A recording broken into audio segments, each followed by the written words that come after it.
Bom, sejam muito bem-vindos. Mais um episódio de Protagonistas de Impacto, temporada 2025. E temos aqui dois convidados. Quero antes agradecer a toda a equipe do ONONO, que é o Centro de Experiências Científicas e Digitais da BASF, a todas as pessoas físicas, jurídicas que estão apoiando esse projeto, acreditam numa liderança regenerativa, responsável, e na importância da gente compartilhar histórias de pessoas que estão transformando o Brasil e que verdadeiramente não estão necessariamente no holofote, mas estão verdadeiramente colocando o seu servir em prol do impacto no Brasil. Sejam bem-vindos, Marcel Fukayama, Ana Aranha, sejam muito bem-vindos. Eu fiz questão de trazer os dois no mesmo episódio, porque são duas pessoas que têm um bom histórico, né, na construção, tanto do que a gente está hoje chamando de negócio de impacto, como também o que a gente está chamando hoje desse ecossistema de impacto no Brasil.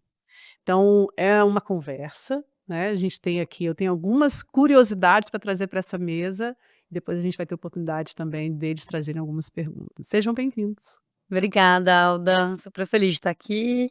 Feliz de estar junto com o Marcel também aqui. É um prazer conversar. Muito bom. Obrigado, um prazer, uma honra.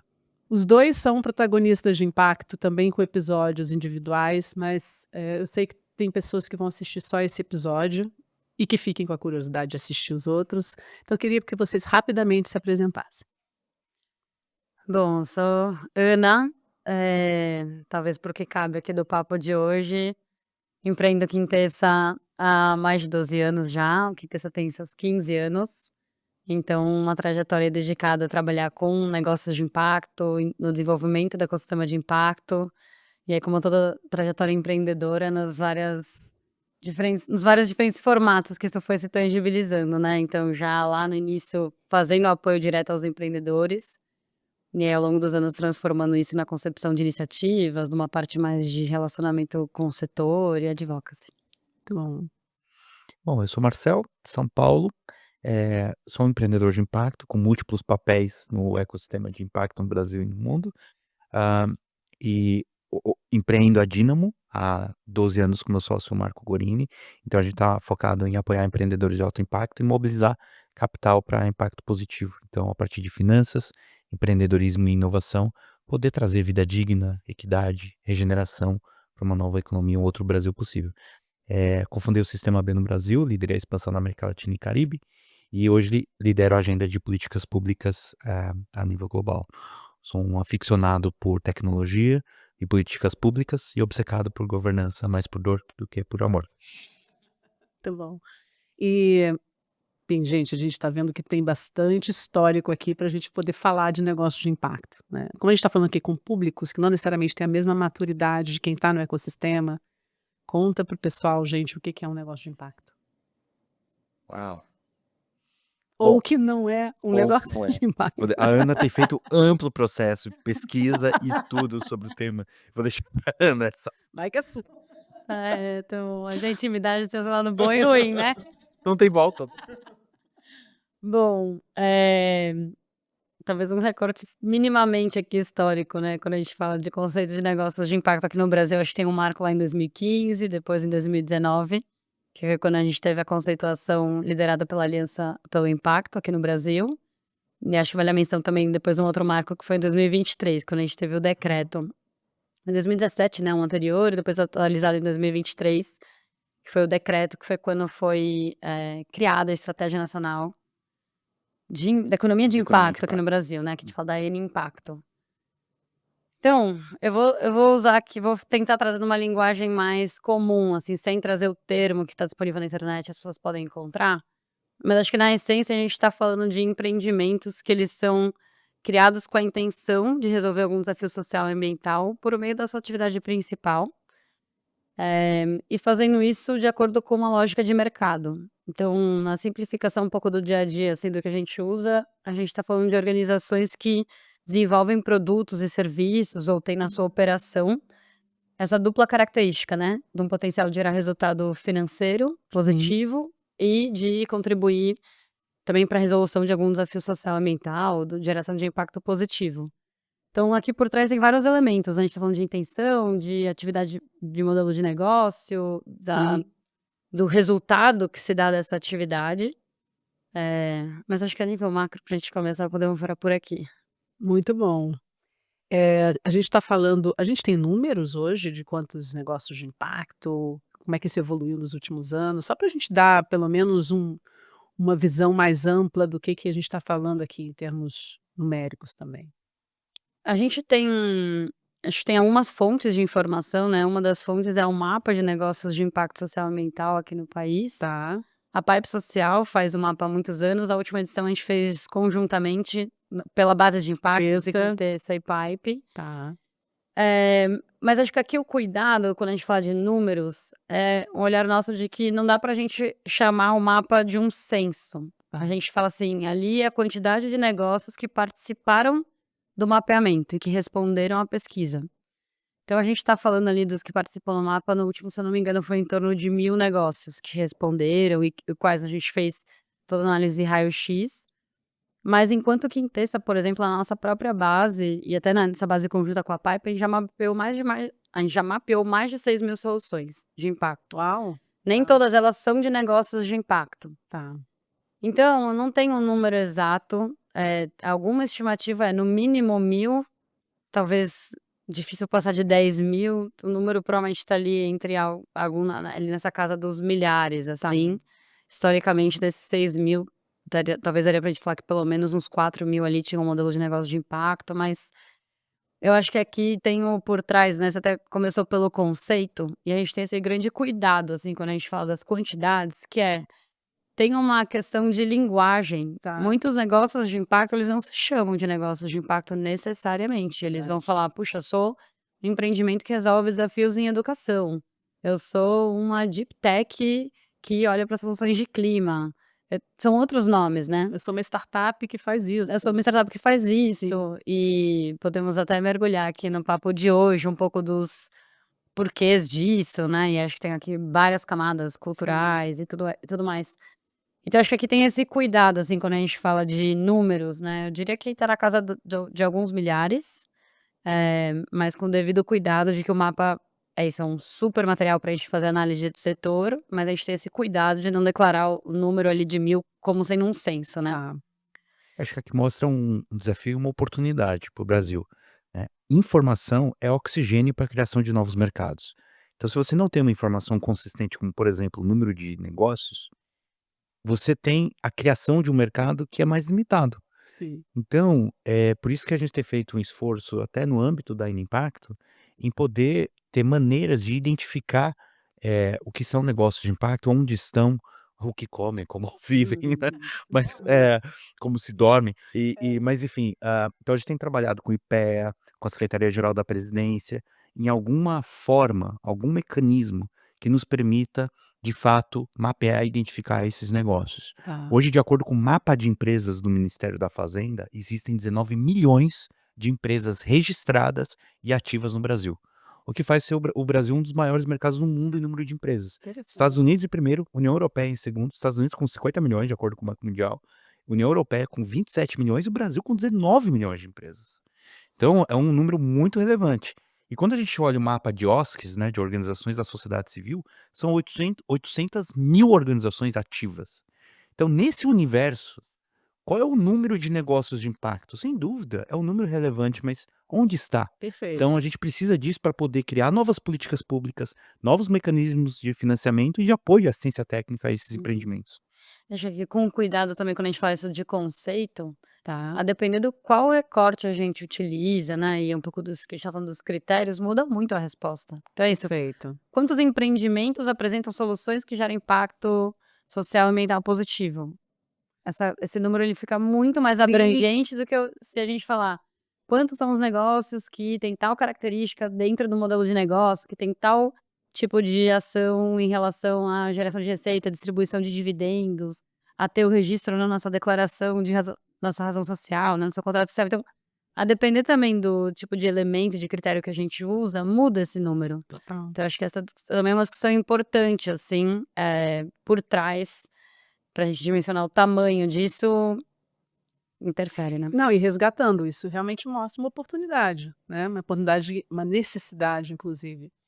E o que a gente já aprendeu, gente? em relação a desafios, em relação a oportunidades? O que que a gente tem hoje já não necessariamente mapeado, talvez até pela percepção de vocês, né, porque eu sempre trago isso ao confrontar, por estar também na academia e por estar muito com empreendedores. Existe um lado que você pode até e é tão interessante, muitas vezes a gente confirma com as pesquisas depois algo que a gente já viu empiricamente, né. O que que vocês já aprenderam sobre negócios de impacto ou sobre desafios de desenvolver esse tipo de negócio e esse ecossistema? Bom, eu vou começar pela sua última palavra, ecossistema. É Uhum. fundamental desenvolver e fortalecer o ecossistema. Não se trata apenas de uma questão de oferta e demanda entre empreendedores e investidores, é preciso todo um ecossistema.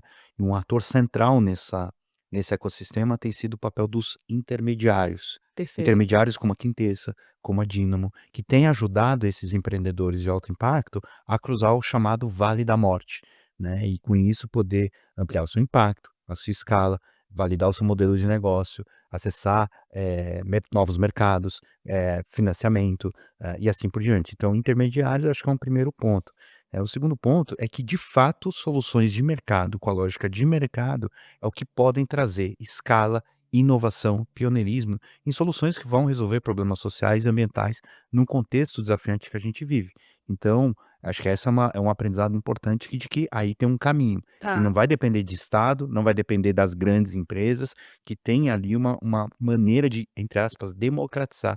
Qualquer empreendedor pode ser um empreendedor de impacto, desenvolver soluções e escalar essas soluções para resolver problemas e ajudar na construção de uma nova economia.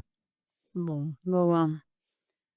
Tô pensando aqui o recorte para trazer, mas acho que a nível macro, fazer esse balanço talvez nos últimos 10, 15 anos, existem negócios de impacto.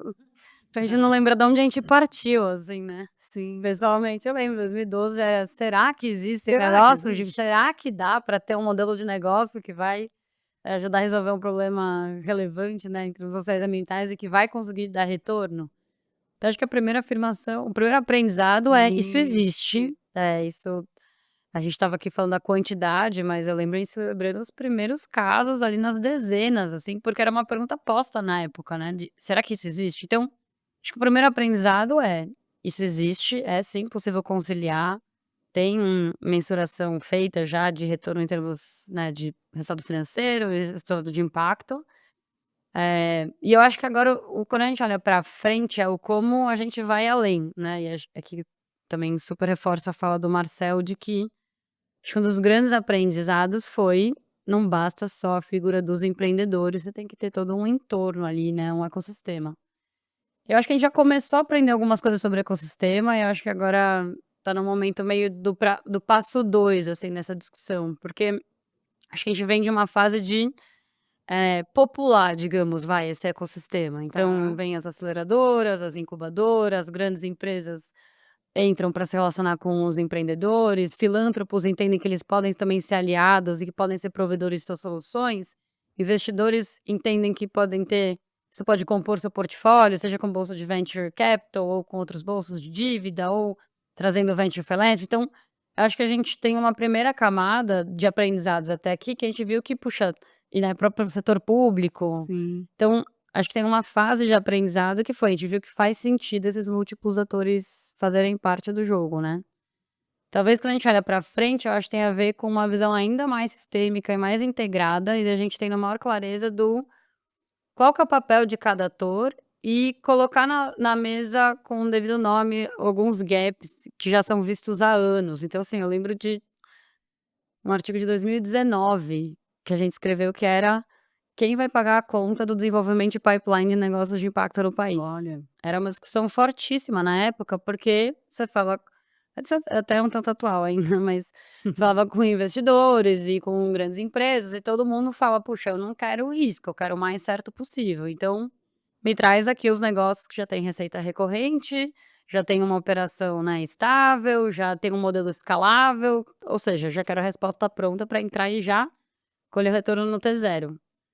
Agora a gente sabe que a camada quando a gente fala de empreendedorismo de impacto, tem uma camada mais macro de empreendedorismo puro, né, quando a gente fala aqui no Sim. país, e aí vem todo um pacote de educação financeira, educação empreendedora, então tem todo um lugar de falar cadê o capital, por exemplo, capital mais catalítico, mais paciente? Quem que vai pagar para esses negócios ganharem Pelo essa risco. maturidade? É. Qual que é o papel do setor público nisso? Todo o ecossistema que a gente tem de ciência e tecnologia no país, próprio ecossistema de impacto. Qual que é o papel dos filântropos? O que que são os vários tipos de investimento e tipos de bolsa existentes? Então, eu acho que fazendo um 2 em 1, assim, esse aspecto de ecossistema, tem uma parte que acho que já foi o que a gente aprendeu, e acho que também isso fala um pouco sobre o que deveria acontecer, né, o que que é esse próximo ciclo, para mim a gente avançando ainda mais nessa combinação, tanto de atores, bolsos, papéis, e dando o devido nome, assim, de que algumas coisas são mais de longo prazo, envolvem mais risco, e aí vai ter um capital adequado para isso, e algumas outras coisas podem já dar retorno a mais a curto prazo, mas também tendo a clareza de que se a gente não fizer determinadas ações hoje, não tem como a gente ter a expectativa delas estarem resolvidas daqui a mais 10, 15 anos, né. Não, e te ouvindo, depois que eu vi que você tem alguma questão sobre isso também, do que está por vir, com a tua visão também, Marcelo, mas te ouvindo, algumas pessoas, aí eu vou falar do intraempreendedorismo, né? Quando as pessoas falam assim, como é que é o ecossistema? É muito ainda imaturo em termos de você entender quais são os atores. Se eu for olhar 15 anos atrás, empreendedorismo, não necessariamente empreendedorismo de impacto. Você tinha um ecossistema numa maturidade. Hoje você tem, né, quais são as aceleradoras, você tem investidores em diferentes fases do negócio, você tem empreendedorismo na academia, né, hoje tem disciplina de empreendedorismo, tem escolas que são formação de empreendedores, né, e intraempreendedorismo está aqui ainda no iniciozinho. Então, eu diria que, pelo que eu estou ouvindo de vocês, o negócio de impacto estão mais ou menos nessa caminhada um pouco mais à frente do que o intraempreendedorismo, acho que bem até, mas ainda bem distante do que pode estar ainda, né? Não sei se Marcel concorda. Eu acho que o desafio que a gente tem é tomar um cuidado de não recortar excessivamente e fragmentar essa conversa. Tá, Porque o grande desafio é como é que nós, no fim do dia, podemos ter 19 milhões de empresas no Brasil tendo impacto positivo. boa. E de fato colocar o Brasil como um grande protagonista global na construção de um novo paradigma econômico, que promove desenvolvimento econômico, um bem-estar social, respeitando e harmonizando com o limite planetário. Então, se esse é o novo paradigma econômico, os negócios de impacto são importantes, mas eles são insuficientes. Quem são os outros atores nessa jornada? Então, eu acho que o desafio que a gente tem tido, não só no Brasil, mas em todo o mundo, é a fragmentação das novas Aceito. economias, Tá. né. Então, a economia circular, a economia inclusiva, a economia regenerativa, a economia, enfim, e aí cada um tem uma nova economia para chamar de sua, né, e incluindo os negócios de impacto. E aí a gente tem sempre aquele discurso muito recortado e limitado que, de novo, não tem demérito, por outro lado, traz esse desafio de fragmentação, né. Perfeito. Então, acho que a gente precisa estar trabalhando esse cuidado e essa articulação. Eu estou com você nisso. Sempre defendi essa questão de você olhar para alianças intersetoriais, né, como meios que a gente vai precisar, de alguma forma, investigar melhor e aprender a fazer melhor, né. Vocês falaram sobre essa questão de ter esses atores, e um dos pontos que você trouxe, principalmente Ana, foi essa questão das grandes empresas estarem envolvidas. Então, eu venho acompanhando muito, meu olhar é muito junto a médias e grandes empresas, né. Essa questão toda da inovação aberta está cada vez mais se conectando com empresas, né. Os negócios de impacto estão fazendo, como é que está sendo esse caminhar de desenvolver negócio de impacto em parceria com grandes empresas? Boa.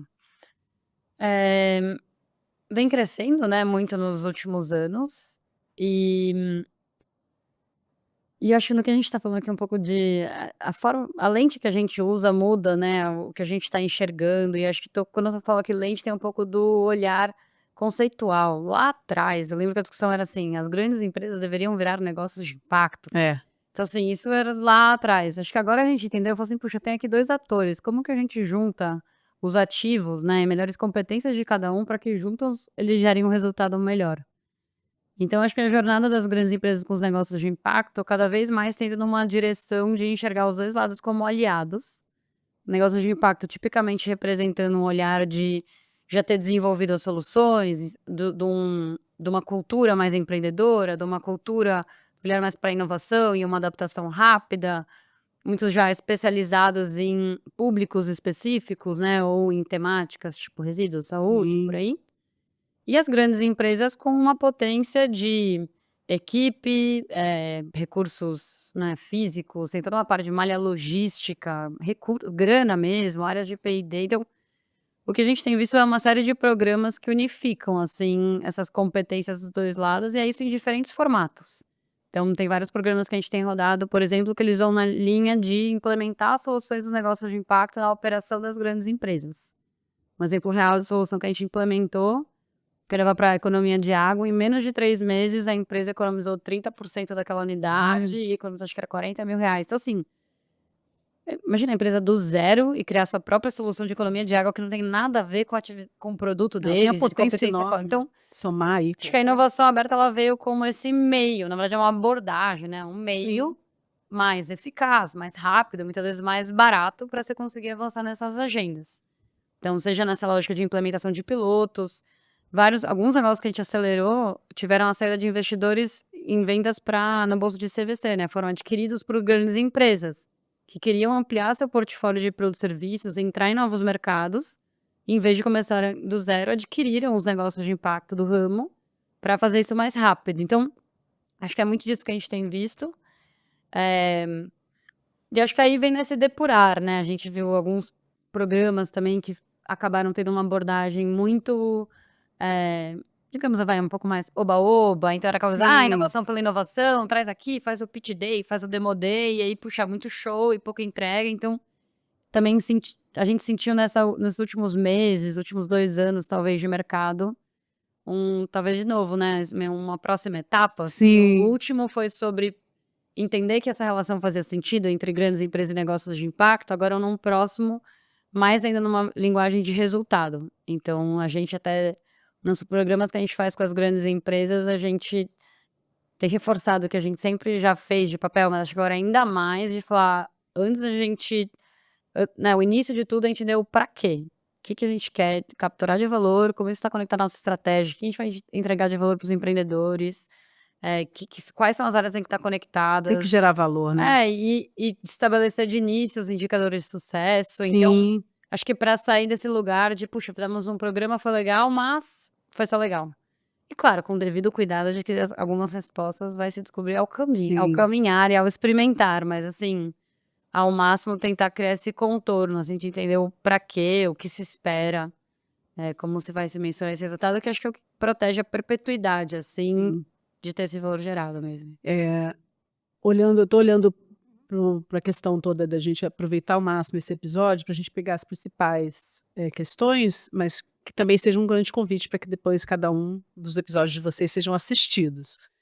Queria fazer 2 perguntas para vocês, já a gente caminhando para os últimos minutos. Uma é uma curiosidade mesmo, a gente está falando aqui de ecossistema, de desenvolvimento, dos desafios do Brasil.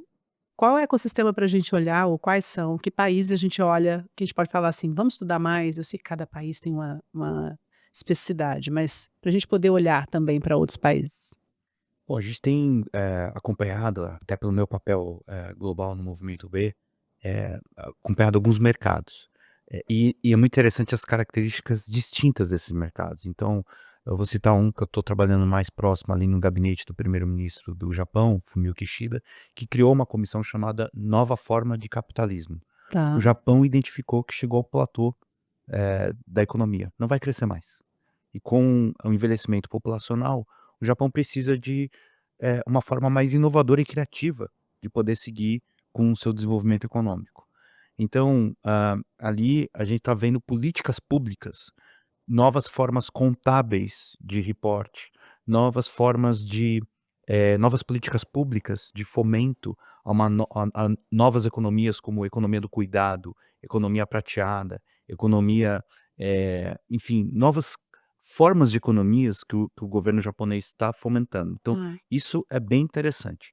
Na Europa, a gente está vivenciando um tsunami normativo. Sim. Então a gente tem Corporate Sustainability Due Diligence Directive, Consumer Reporting, ESG Rating, Green Claim, enfim, uma série de diretivas europeias que vão ser um tsunami nas cadeias de valor globalmente. Sim. Porque toda empresa, se é europeia, atua no mundo. Se é internacional, atua na Europa. Isso vai afetar o mundo inteiro. Então, eu acho que a gente tem que acompanhar isso com cuidado.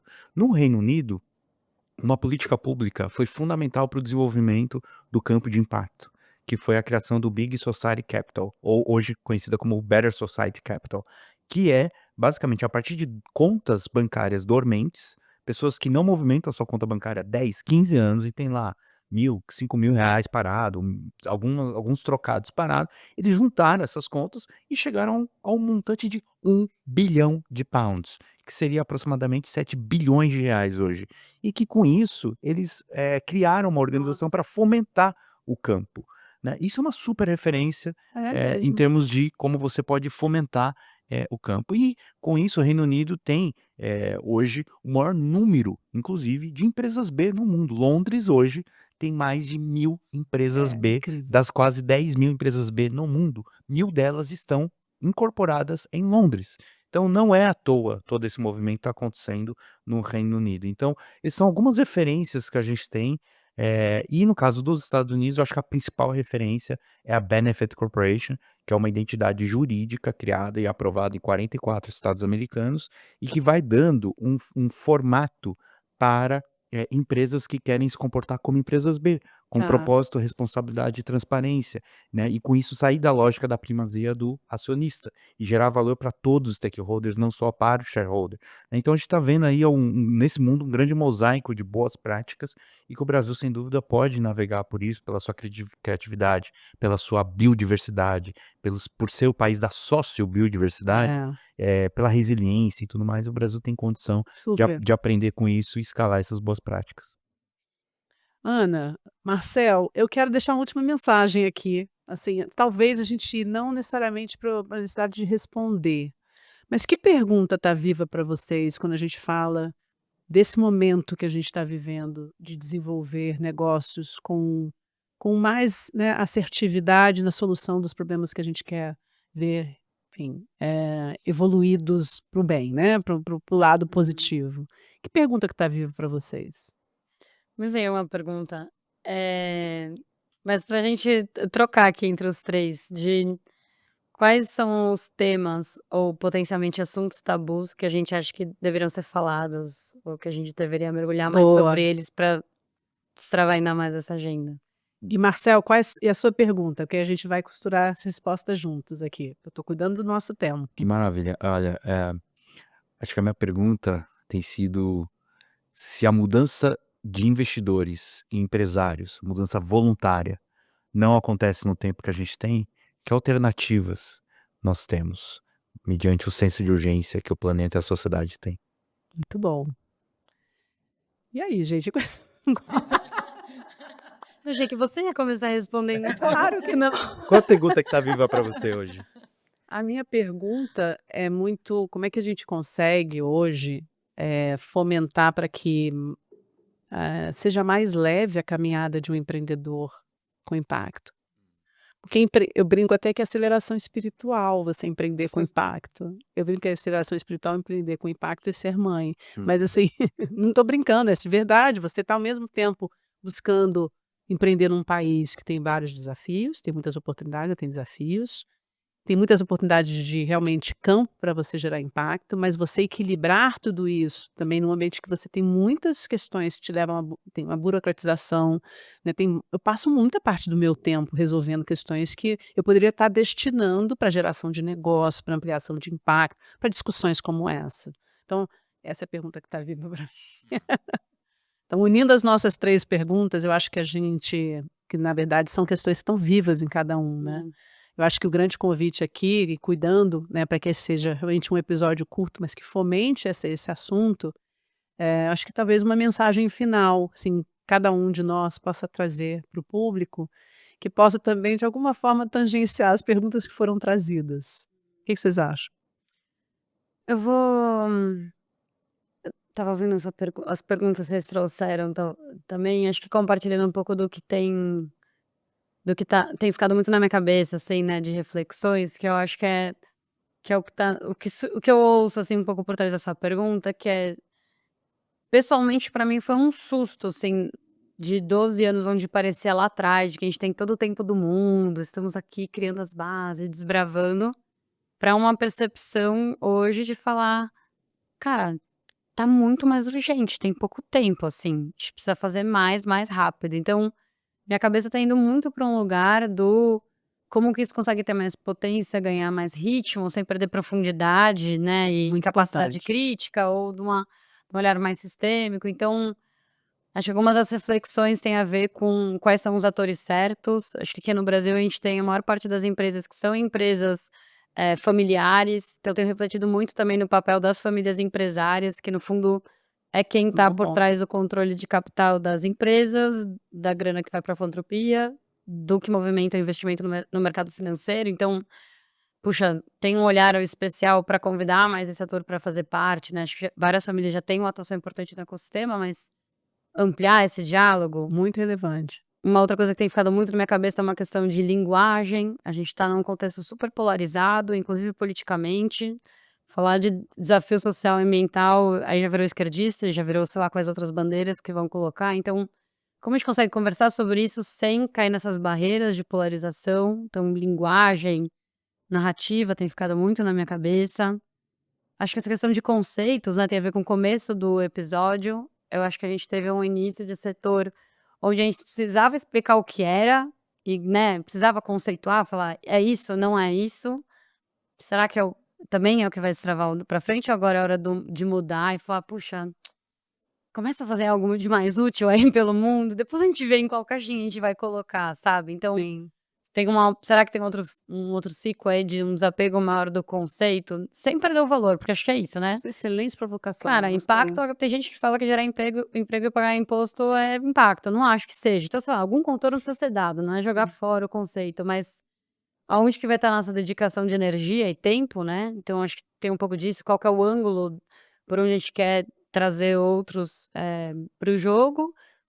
E eu acho que talvez, acho que né, no gancho até do que o Marcel falou, dessa desintegração, quando a gente fatia demais, eu pelo menos minha cabeça vai muito pro olhar do: "Puxa, tem um monte de coisa ainda pra resolver", porque a gente tá falando aqui de impacto, mas tem a questão de diversidade no Sim. ecossistema, cada vez mais a gente tem mais mulheres, mas a parte racial ainda é uma questão gigantesca, né, ainda a maior parte dos ambientes são de homens brancos liderando, então dá pra enxergar tudo isso ainda como outros desafios e tal, mas eu fico de novo, aí minha cabeça vai pro tem alguma outra forma de a gente abordar isso, que a gente muda mais macro, Muito né, bom. esses vários aspectos de uma vez? Gostei muito, Ana. Acho que tem boas reflexões aí. Bom, Marcelo. eu acho que, pra mim, a gente tá vivendo um momento de transição de paradigmas, então, para os protagonistas de impacto, eu veria pelo menos 3 papéis possíveis de serem desempenhados Tá. nessa transição. Acho que o primeiro deles é a construção de muros de contenção, porque a gente vive um momento geopolítico, um momento, de polarização, hã, e que o sistema está reagindo a essas mudanças, e não é difícil acreditar que a gente vai viver retrocessos, então quais são os muros de contenção que esses protagonistas de impacto podem criar para poder, permitir que essa agenda prospere, a agenda de mudança prospere. O segundo papel é realmente a de percorrer essa jornada de transição, e essa é particularmente a jornada que eu estou, né, com o sistema B é uma oferta ao mercado de transição de paradigma econômico. E acho que tem um terceiro papel que é a fronteira da inovação, aqueles que vão semear esse outro mundo possível, né, com a economia regenerativa, agricultura agroecológica e tudo mais. Então, eu acho que esses 3 papéis são importantes. Nessa, dando duplo clique rapidamente na mudança de paradigma econômico, eu acho que falando especificamente para os protagonistas de impacto em empresas, é isso um pouco do que a Ana trouxe, de que emprego e renda, pagar imposto não é impacto, é porque a gente está num momento que não basta mais mitigar impacto negativo e pegar aquele 0,1% do lucro e falar: "Estou fazendo meu projeto de responsabilidade social". Isso foi tolerado por 30 anos, não dá mais tempo. Então agora a gente precisa gerar impacto positivo na cadeia de valor, no ambiente de trabalho, no modelo de negócio, Muito. né. Então isso é um pouco dessa transição, e acho que tem aí um prato cheio para a gente poder continuar a conversa com Eu ações também concretas. eu também tô saindo daqui cheia de vontade de continuar esse podcast, que a gente não vai conseguir. Desculpa, gente. A gente vai fazer outro formato outro dia, mas me veio, assim, até mesmo em resposta com uma mensagem final, assim, eu quero que esse canal tenha possibilidade de ir para várias pessoas. mas a gente também pode fazer dele um lugar em que a gente possa trazer trilhas, em que a gente pode também apoiar o próprio ecossistema de desenvolvimento, né, e fazer com que mais pessoas tenham acesso, os setores diferentes se troquem informação sobre isso. E é que a gente possa também, por que que eu estou falando aqui de histórias que precisam ser ouvidas? Porque a gente tem, principalmente se fala de polarização, de várias questões que são críticas para o desenvolvimento de um ecossistema. Se a gente não ouve histórias de um Brasil que está realmente sabendo inventar a partir dos recursos que tem, a gente sempre entra nesse modelo mental, né, da questão de sempre achar que tudo que é melhor é de fora, né, que aqui não tem jeito, que os problemas daqui a gente nunca vai resolver, e eu não compro essa ideia. Pronto. Mas eu fico com esse convite aqui para vocês, assim, só amarrando, eu acho que esse foi um episódio que teve um outro formato, mas a gente teve aqui a oportunidade de trazer para mais pessoas o que que é o negócio, o que que são negócios de impacto, trazer as vozes de 2 atores importantes que viveram toda essas no mínimo última década, um pouco mais do que isso, na construção dessa não só dessa história de quebrar pedra, mas também de construção dessa narrativa. De também ouvir quais são as perguntas que estão vivas, né, e algumas reflexões que falam muito com o atual né, espírito do nosso tempo. Então, fica aqui também nessa provocação que a gente faça um outro episódio, que a gente possa falar um pouco mais, inclusive de cases, né, para os episódios individuais deles, a gente já está falando o que cada um está construindo. E depois vocês assistam, que é a possibilidade de vocês conhecerem, né, projetos relevantes também de negócios de impacto. Obrigada, Marcel. Obrigada, Ana. E vamos deixar aqui a última mensagem já foi dada, mas também a oportunidade do pessoal conectar com vocês via LinkedIn. Muito bom. Certo? Muito Perfeito, obrigado. obrigada. Obrigada, gente.